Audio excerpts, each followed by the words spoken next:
I see pictures a lot of times. I'm like, we shouldn't be sharing that. I don't care that it's funny or that it's weird or that object shouldn't be in that person's body. I don't own that image. I'm not sharing that.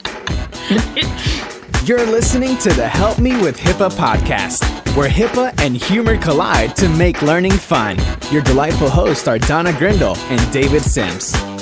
Relax. HIPAA help is on the way.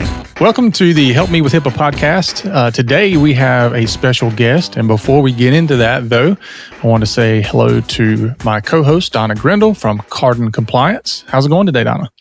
It's going great. David Sims from HIPAA for MSPs. .com. .com.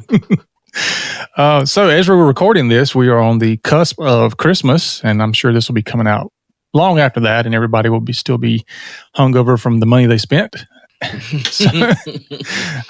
So do you have everything ready? You're good to go? Oh, no. No? Yeah, that's kind of where I'm at. I've always been a last minute person. Well, I typically get all my stuff done really early, but it never fails. Somebody will come up a week before and be like, oh, did you buy for this person and this person and this person and this? So now I got to go out and run at the last minute and buy stuff that I didn't really anticipate having to buy. Well, you just go get them things like windshield wipers and stuff like that. It's convenient for you. I'm just going to give them a link to the podcast. Here's your gift. I know. Free training. We're giving away free training today. I don't care if you drive a taxi. Here you go. So anyway, today we have Brittney Wilson, who is also better known as The Nerdy Nurse. And she has a website at thenerdynurse.com. She is an award-winning author, a blogger, a national speaker, and also, according to her, she is a highly influential social media personality. So, welcome, Brittney. How are you? Well, it's not according to me. Other people have listed me as a highly influential social media personality. So when I write that, I do feel kind of arrogant, but other people wrote it down, so I figured, what the heck, I'm going with it. There you go. After That's all, the way we do it. Yeah, if somebody else says something about you, it's got to be true. Yeah, for sure. If it's good, if it's bad, it's all lies. It's all lies. Yeah, it's on the internet. It's true. It's always true. Sure. Yeah. So we ran into you. Don and I both were at a conference down in Atlanta, a healthcare conference, and we ran into you, and it was kind of a giddy thing because we're like, ooh. this lady has a website and a podcast and all this stuff, and so we've been itching to get you on here ever since then. So tell us a little bit about what the Nerdy Nurse is and does, and how you're changing the world. Sure. My personal basis for how I think I can positively impact humankind is specifically in the healthcare realm for technology empowerment. I focus a lot on nurses, but in general, I think everyone should be more confident with the technology they use and see it as a tool to do good, and that improves their lives and the lives of the patients they serve. So the Nerdy Nurse started as a mechanism to sort of share the knowledge that I had with others and the things that I thought were cool. And it's evolved into a platform to help educate nurses on all sorts of things, as well as continue to share my knowledge and things I think are cool, specifically with gadgets and things like that. So we focus on a lot of nursing topics, some broad healthcare topics. We do dabble in a little tiny bit of HIPAA.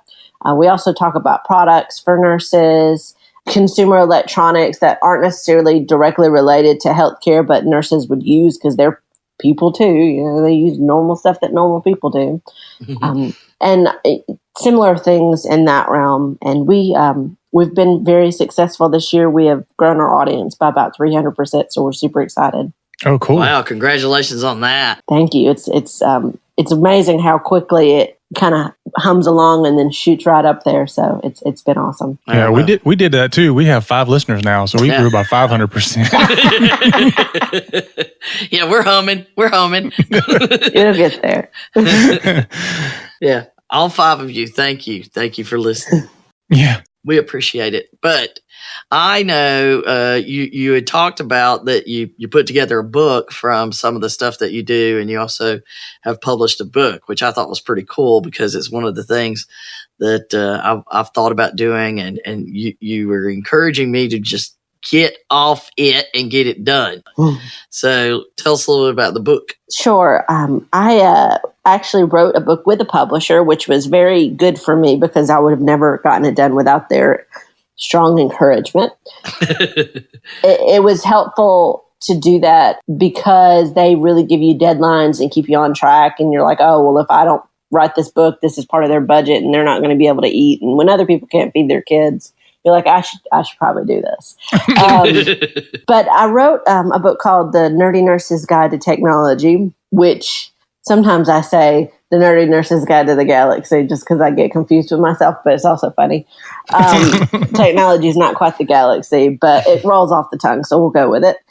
So the book is about, in general, technology empowerment for nurses, but it talks about several different aspects of technology and how it can be used positively to improve lives of nurses and the patients they serve.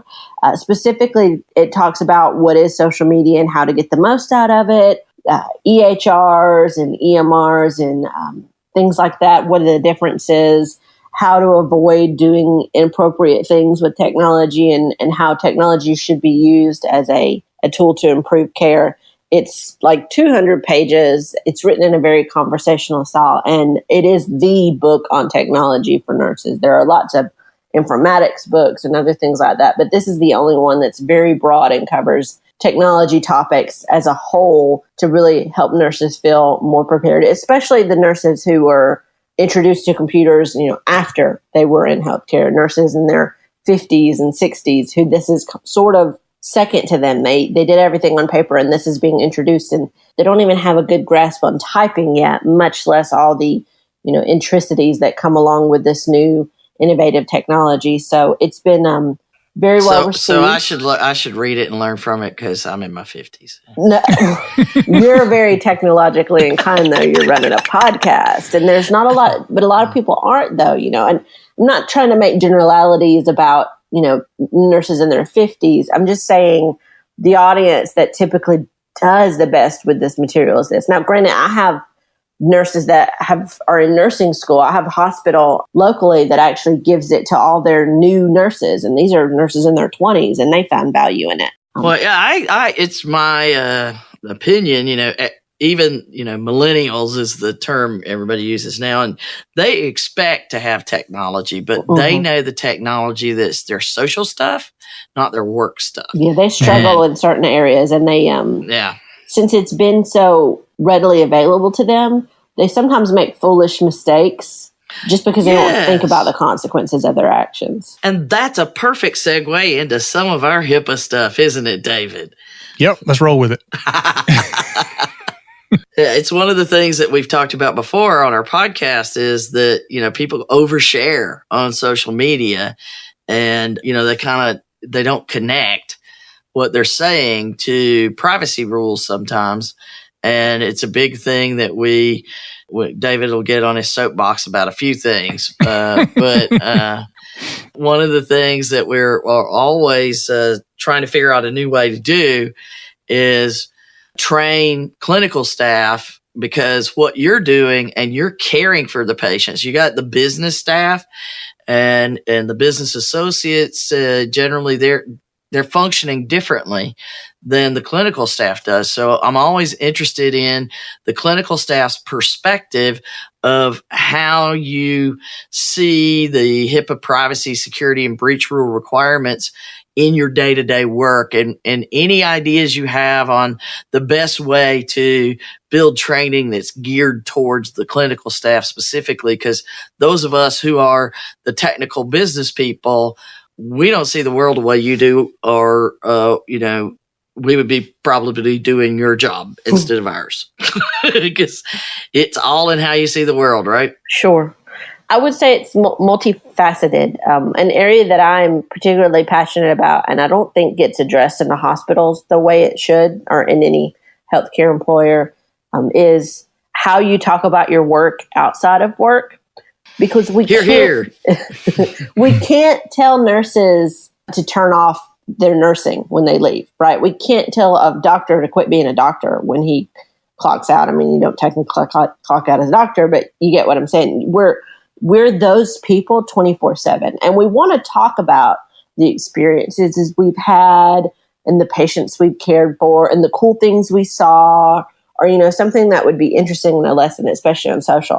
I know lots of nurses who work in direct patient care who tell their stories, and we need to be able to tell those stories, but we need to understand that there's a right way to do it and a wrong way to do it. And specifically, I see people often who will share very specific things about the things they do with patients, and they think it's okay because, oh, I didn't tell the name, or, oh, I didn't show a picture of them, but they'll take a picture of the room they were in the aftermath of it. And the picture will have a geocode on it and a time and date stamp. So you know exactly where it was and when it was. And so and you know where that nurse works because she's probably published it on her social media profile. So I would say that those are sort of the pain points that I really don't see a ton of, thankfully, but that really kind of cut me like a knife because they're easy to do when you get in the heat of the moment. And a lot of nurses don't realize just how easy it is to give away a patient identifier. The research I have says that something as simple as age, if the person is over 90, is considered a HIPAA identifier. It is. If you have published the hospital you work at and you say, I took care of a patient today, you have given 2 identifiers because you've given both a date and a location. And most people are probably going to guess the unit you work on because you probably talk about the unit you work on. So those sort of things. I think it's important when nurses understand that they don't have to turn off being a nurse online, but they do have to, scramble up their stories. And so you can tell your story about your 90-year-old patient who was having trouble breathing and you saved the day, or whatever story you want to tell. But you would change it. Maybe the diagnosis would be different. You wouldn't say his age specifically. You wouldn't say it on the day of, and you definitely wouldn't share a photo that is in any way related to that event. So I think those are some of the biggest things that I see. Wow. You'd think we trained you. I give a talk about social media, and one of the areas that I touch on, and I try not to harp on it, is HIPAA. Because in the hospital, you hear a lot about it, but it's not really put into real life situations or things that you would make an egregious error on. A lot of the HIPAA things that nurses get training on are things they're like, yeah, whatever, you've told me this 1,000 times. But they don't touch on the social like they should, and they don't quite explain it in a way that is meaningful to them. So I try to make it very real and tangible, and this is what I've seen you do, so I know you're doing it. And relate to them what they need to avoid, but what they can do instead of just what they can't do. Well, that's an interesting statement. I'm already trying to figure out a new way to train things based on that. Awesome. Yeah, I don't think people do HIPAA training well at all, most people, because they look at, okay, let's read the legislation and the regulations and let's shove that down people's throat and let them know, what are the 10 commandments of HIPAA say and blah, blah, blah. And just like you said, Brittney, people really just want to know real world examples. They want it put in terms that they understand, not something that was written by a bunch of legislatures. And few people are doing that. And I think the training that Donna and I have is, I know I'm a little biased here, but I do believe it's the best training out there because it does take that kind of out of the picture and does make it really down to earth and easy to understand. Awesome. Yeah, that's why we wanted you on here, because I really believe that if I don't teach HIPAA in the context of doing your job, if I just teach you the rules and don't put it in the context of doing your job and living your life, because you're right, it has to do with what you do when you leave as much as when you're there, then it doesn't apply to you. It's just like you don't incorporate it in your life because I haven't taught you to do that. Absolutely. So I'm a big fan of it. It's almost out of sight, out of mind. You're like, oh, well, I didn't tell the patient's name, so I can tell this story. So a lot of nurses just don't connect it. And when you bring it up to them, they're like, I didn't even think about that. They just don't know to think about it like that. So we have to identify those risks for them so that at least they can't say they've never been informed as such. Mm-hmm. Well, a lot of times the reason they don't think about it is because the training they get is just on an annual basis. And you're not going to think about anything you're not exposed to any more than that. And it's very specific to the work they're doing while they're at work. Right. It doesn't build into their lives. And, so we're a big fan of trying to find ways to make things better. because we have plenty of episodes where we discuss things that have gone wrong. And we like to also talk about things that are going right. And the things that you're teaching people and saying people, to me, I mean, that's the way to do it, is to put it into an example where it's you, just like you said, I never even thought about that. You know, if you can get somebody to, I never even thought about that, then they've learned something. It's almost always the case, except with David, which he doesn't think about a lot of things. And then he loses it like an Etch-a-Sketch. Yeah, absolutely. I will be, I'll tell you, my social media talk, the people who hire me to give it love it, but almost always the people who get it do not enjoy it.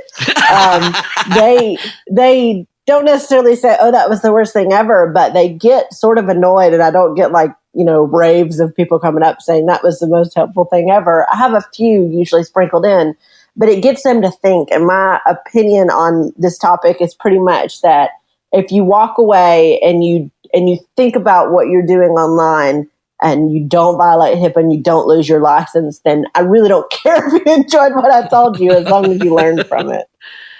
Well, it's like one of our horror stories talked about the case where somebody was, I don't remember whether it was the Team No Hose. I don't think it was that, but it was somebody saying something on Facebook, and people came and said, hey, you shouldn't be talking about this kind of stuff on Facebook. You're in healthcare and it's a patient. And the person said something to the effect of, it's Facebook, people. It's not reality. Oh my God. Yeah, because we draw the line there. Yeah, because it's like people think that they're totally anonymous online, and you can be. Not but easily. You are not on Facebook and Twitter and all these other things. You got to know what you're doing in technology to truly be anonymous. And, most of the people that are doing these kinds of things don't understand it to that level. And if you want to, just like you say, the pictures having a geotag, most people don't understand that, I can go find a picture. It's one of the new things on the commercial for the iPhone now. You can say to Siri, show me pictures that I took in 2013 at Stone Mountain Park. And it'll go, boop, here they are. Well, how do you think it knows that? It's got the date, the location, everything. Show me pictures I took that have PHI. None. Thank you very much. We don't have no stinking PHI. It's interesting on photographs. There's been a few incidents that I know of that weren't actually patients' faces. One of them involved a placenta that I still don't see how it could happen, but the hospital felt that it could be identified to the patient. And truly, that you probably just shouldn't post a picture of a placenta because that's gross. And then another one was actually... Just because you can doesn't mean you should. Well, it was a nursing student. And actually, this one, her name was Doyle Burns. This one was several years ago. She took a picture. She asked her nursing instructor, can I take this photo? Can I share it online? So they took the pictures. The nurse instructor was very aware they were doing it. And when she asked, the teacher said, oh, you girls, and didn't really give a response either way. So she posted it online. It was up there just for a matter of hours before the dean of the school basically said, take that down. There was a big to-do. It had to do with whether or not there was PHI, but also the fact that she was in her uniform. She got kicked out of nursing school. Ooh, a big hugabaloo. But ultimately, she actually sued the school and was reinstated. And I believe she was paid, kind of pain and suffering, because they didn't have a clear social media policy that said that was inappropriate. And technically, it wasn't really HIPAA. There was no fine for her there because there was no realistic way to pin that placenta in a hospital, that could have been taken out at any point to any one particular person. But it was a good example of how, you need to err on the side of caution, because had she not pursued that, she would have been kicked out of nursing school and probably done something else altogether. There was another example of a very popular nurse who had not taken the photo, but had shared a photo that a physician had shared of a patient's room after an accident, after a trauma. And they made a caption, men versus number 6 train. And although the hospital, she lost her job for that, the hospital stated it was for sensitivity, because the caption men versus 6 trained nurses and ER nurses and everyone, we have a different sense of, I don't want to call it humor, but dealing with traumatic situations. So I know that wasn't insensitive, but it could have been construed by the general public as such. In the hospital, it was interesting that they didn't say it was HIPAA, but it was insensitivity, but it's still airing on the line, because technically, how many people are going to be hit by a number 6 train, in that one area on that day? I would think that would be identifiable in some way, because that's going to be in the news. I think it's pretty closely. There's some issues that go along with that, because it actually occurred on a TV show, and there's a lot of big issues around that. But a photo seemed very innocent, and they didn't even take the photo. They shared somebody else's photo, but they still, were held accountable for that. Yeah, so it doesn't matter where you get it. Exactly. I see pictures a lot of times. I'm like, we shouldn't be sharing that. I don't care that it's funny or that it's weird or that object shouldn't be in that person's body. I don't own that image. I'm not sharing that. Yeah, I know about those. When you work in healthcare, even if you're just the IT person and you're messing around, you will see some amazing stuff. And I know it's really, really hard that, if you work in a psychiatric hospital and it's the middle of a snowstorm and some dude walks in a woman's bikini, things could happen. And, it's still... So you did that. You did that. Let me just say that years and years ago, before HIPAA, had a client have to stop in the middle of us talking them through a conversion, because that occurred in another part of the country. It is a true story. But things happen, and it's amazing. It's scary. It's emotional. And yeah, you guys have to process a lot of stuff that you only can talk to each other about. And even then, in your own, like in a medical practice, you don't need to use a patient's name unless it's needed for whatever the discussion is. And, I've had those conversations before on the podcast, as well as when we're doing other things with the client base, and we're going in there and we're talking with them, and it's like, I know this is hard, but what you just said in this conversation, you used the patient name when you didn't need to. And it's need to know, is it necessary? If it's not necessary, don't share it. That's easy. No, it's not easy in the real world, I think it requires a lot more thought around the subject than people want to give to it. They think, oh, okay, well, I get this. Well, I'm not going to write anything. I'm not going to publish anything. But they don't realize that even the elevator conversation is a great example. But people still do it. And they may not say the name, but they'll say the room number. Somebody could get that information. A lot of hospitals, they put the patient's name on the room number, so you could easily connect the dots.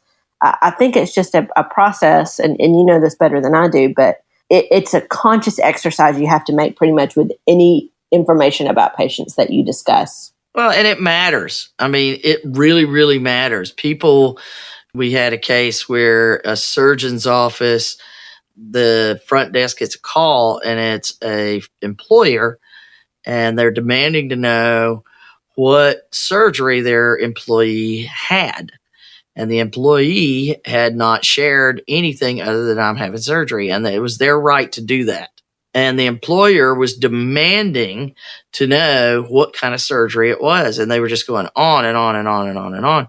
And the kid that was working the front desk, is being berated by somebody that senses the prey is nervous, we'll say, and knew they could get their way if they kept pushing, and the kid couldn't find anybody that could take the call away. It was a busy day.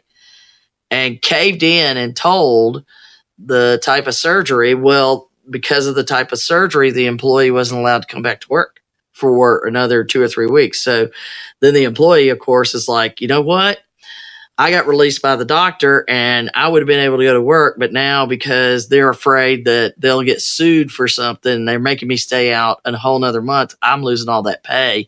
You're not getting paid. So, you understood what the kid, gave in because they were being berated and they're young. But, that required a whole bunch of training for the staff to say, even if they're being that way, you just have to say, I can't tell you. Absolutely. I think also the general public needs to be educated. You can't call somebody's doctor and ask them what surgery they have. I mean, I guess you could, but y'all need to quit doing that stuff because it puts undue pressure on us. Well, and like in a hospital, I saw a conversation on a listserv, and I thought this was a great conversation. If you work in the hospital and a patient comes into the ER, turns out they're an employee in the hospital and something happens. And whatever happens, the question was, do you notify their supervisor that they're in the ER with such and such a problem? And it was a discussion. And my favorite response in that discussion was that this one supervisor had told their staff, when that occurs, you need to think, if they worked for the local diner down the street, or they worked for whatever Walmart, or they worked for the tech company, would you call those supervisors and tell them the employees were there? Well, Exactly. If the answer is no, then I wouldn't call the ones in my own building unless the employee specifically asked me to do it. So if you take the time to think about it, it's not often a really hard decision to just not do. Can I throw a monkey wrench in that? Sure. What if they're a pizza driver with the light up pizza thing on the top of their car? And they've been in an call me, I'll come get it. Still and can't there's call. hot pizza on the seat. You can't call Domino's and let them know that Johnny's No, but you can go ahead and take care of the pizza. Don't waste it. Yeah, it's true. It's true. Just go ahead and put it in the break room. We'll The way to get rid of any food is to take it to an office, put it in the break room. Yeah. Doesn't matter what it is. It can be kind of green. People will eat it. So, Brittney, tell me a little bit about what nurses in general struggle with in regards to privacy and security. What do they find as being something that's kind of tough for them, or they wish they had more information on, or more training on, or I guess my underlying reason for asking is because I want to know, what can we do at Help Me with HIPAA to better serve the nursing community? Because we focus a lot on the privacy and security officers and sometimes IT and stuff like that. But, what can we do for the nursing community in those regards? Sure. I would say probably the biggest issue I see and red flag that hospitals everywhere kind of be aware of is that the HIPAA training that they give nurses is the same PowerPoint every year, or the same training every year that nurses will flick through and then answer the questions. And most nurses understand, the generalities of HIPAA and how it technically works. They just kind of don't think through the real life scenarios. So the biggest issue I would see is kind of what we discussed earlier, where they need practical information to how to apply it to real life in real world examples, and how they can avoid making mistakes both at work and at home. And if you're using the same PowerPoint every year, nobody's ever going to look at it. And I've seen lots of employers that do exactly that. They'll make it and they'll let it go for 10 years and everybody just clicks through and nobody learns anything. Interesting. We talk about that. Our training starts with actually our initial training. We include scenarios, things that happened, and how that was a problem under HIPAA and how to make those decisions on purpose, because we see so much of that you can search for HIPAA training, and a lot of the hospitals just have here's your annual training. And I found one just the other day from a big medical center looking for something, and it came up in my search, and I went and looked at it, and you're right. It's just, you could tell it's the same old PowerPoint over and over and over telling you what the law says. It's dry. It's not entertaining. It's very boring. It doesn't seem very applicable. It is, but it doesn't feel like it is with a lot of the training that I've seen. Yay! In training, people hate training if you think about it. So training in a way that is fun, and by fun, I mean at least there's some humor in there somewhere, but also very realistic. The storytelling, I think, is very important. The dry laws we all know laws are open to interpretation, and the regulatory bodies, every hospital interprets everything differently. So we need some real examples of where people were reprimanded, lost their jobs, or where patients suffered because of an error that people made. And I think it'll get people to at least open their minds about what HIPAA really is and what a HIPAA violation could be and what it could mean to a patient. Well, we think you're on the same page as us. Yep. So I think we're doing a lot of that. You definitely mentioned humor, and of course that's one of the things we do here. If you listen to the opener of every show, it actually says where HIPAA and humor collide, which is funny because most people, when we say that, they typically their response is, yeah, and how do you do that? Yeah. How do you make HIPAA funny? But we somehow pull it off. Anything can be funny if you have the personality that makes it funny. We could talk about bar of soap and probably find some hilarious things to go along with that. Oh yeah, As long as you don't drop it. Yeah, 5 things came to mind instantly when you said bar soap. We could go down a big old rabbit hole there. Yeah, you could. I think that HIPAA, I think, lends itself to. Frankly, there's a lot of hilarious HIPAA violations.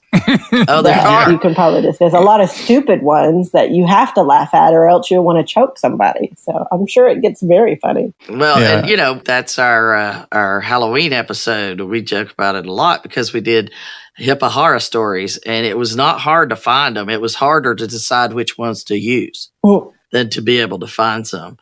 But I do want to bring it to one more piece, and I think you have spoken to this really well repeatedly.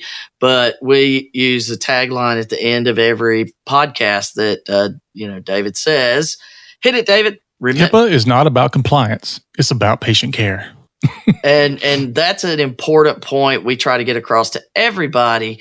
But I think it might be an even bigger point to try to make in training, because the clinical staff generally wants to care for the patient. That's the first thing on their mind, or at least that's my experience. Absolutely. I think it's interesting because in the hospital, and probably a lot of the people who you think are more involved with HIPAA, but really everyone has an equal part, unless you're housekeeping. And even then, you still have an opportunity to breach HIPAA. We don't think about the patient as much as we do the day-to-day work if we're not directly at the bedside. I mean, we do, but we don't. The nurses, that's all they do, is think about the patient. So what they want to do is in their best interest, but frankly, they're human. So I don't think they detach the fact that this information, how small it is, could harm someone, could harm them financially, could get them fired, or not let them be able to earn an income, as you referenced earlier. And that the actions that they take with discussing these things are, they can be very hurtful. What if it's something very embarrassing to the patient and somehow their family or friends or even strangers know about this debilitating thing that is very embarrassing for them? That's emotionally painful to that patient. And it's something that you wouldn't want done to yourself or your family member. So you should probably avoid it. Mm-hmm. These things that occasionally in healthcare that we think are interesting or funny, because we're weird and we have weird senses of humors, maybe we should take a step back and realize that, okay, it's odd, but we shouldn't laugh at that because that's a violation of that patient's privacy. And it's not something that we would want spread. And if this leaves the hospital walls and somebody else finds out, it could be very debilitating to this person's life. But also, they're identifying information. They could have their identity stolen, and they could have their entire bank account wiped out, and everything they've worked their entire life to build is pretty much washed away, and they can never restore it to the way it was before. Everything is a domino effect, right? Like a ripple effect. You could do something today that'll spread out over in water. So I think you have to be very intentional about your actions when it comes to any information regarding a patient, whether it's a casual conversation, something you share online, something you say in an elevator. It will ripple out. And you want to make sure that you impact patient care with positive ripples and not negative ripples. Yes. We always say you can cancel a credit card. Tell me how you would cancel your medical records. Absolutely. And we always get a stare. I don't know how. And it's kind of like my job. I can't do it. We do take it very seriously. And we, being the technology people, and as you know, we understand that people don't understand technology, and also they're human and they can be careless because they're not paying attention or they haven't been trained to pay attention. And, that's a big reason we do this podcast, is to try and spread the word and be the at least a bit of information that tries to help you apply and understand what you can do in your job and how important it is. Where you're doing God's work, because somebody needs to get it through to people in a way that they won't be bored by. Well, we're hopefully not boring.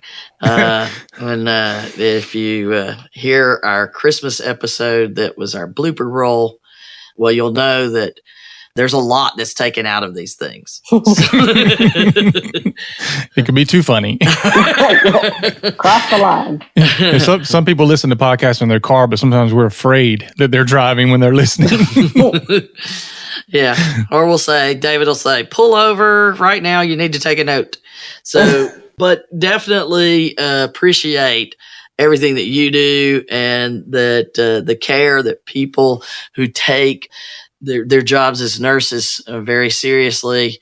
I believe an important part of every person's exposure to healthcare is directly related to their nursing care, and the ones that are seeing them and spending more time with them than the doctors in almost every case. Absolutely. So thank you for what you do and for being the nerdy nurse, because we're all about that. Thank you.